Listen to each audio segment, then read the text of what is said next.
සමහර හවස්වරු තියෙනවා අනේ හිමින් ගෙවෙනවා නම් කියලා හිතන.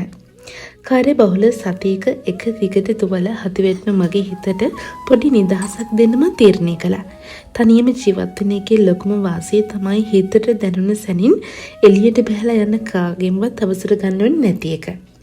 ඉතින් යාළුවොත් එක්ක මම අද ආවේ ලේඩිජ් එක පැත්තට. මෙතනට ඇතුල් වෙදී දැනෙන්නේ වෙනම ලෝකයකට ආව වගේ හැඟීමක්. පුංචි කිචන් අයිටම්ස් පේලියට තියලා තියෙන විදිය බලන්න. ඒ හැම දෙයකම තිබුණේ හරිම ලස්සන කලාවක්.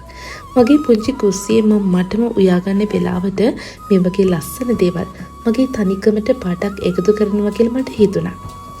ඇඳුම් පැළඳුම් අතරේ ඇවිදිද්දී හිත ගිය හැම දෙයක්ම අරගන්න බැරි වුණත් ඒ දේවල් දිහා බලාගෙන ඉන්න එකත් එක විදිහකට තෙරපි එකක් කියලා මට හිතුණා. යාළුවොත් එක්කන් hina වෙවි මේ වගේ තැනක ඇවිදින එක හිතේ තියෙන බර ඔක්කොම නිදහස් කරනවා. හැන්දෑවේ ටිකෙන් ටික මැකීගෙන යද්දි බඩගින්නත් එක්කන් දැන්න පුංචි කම්මැලිකමක්.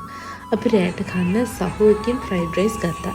ගෙදරට ඇවිල්ලා රස්නේ කෑම වේලක් රස විඳිනවා කියන්නේ ඉතින් ඒක සැනසෙලිදායක මොහොතක්. තනියම ජීවත් වෙනවා කියලා කියන්නේ හැමදේම තනියම කරගන්න එකට විතරක් නෙවෙයි. තමන්ගේ සතුට වෙනුවෙනුත් වෙලාවක් වෙන් කරගන්න එකට.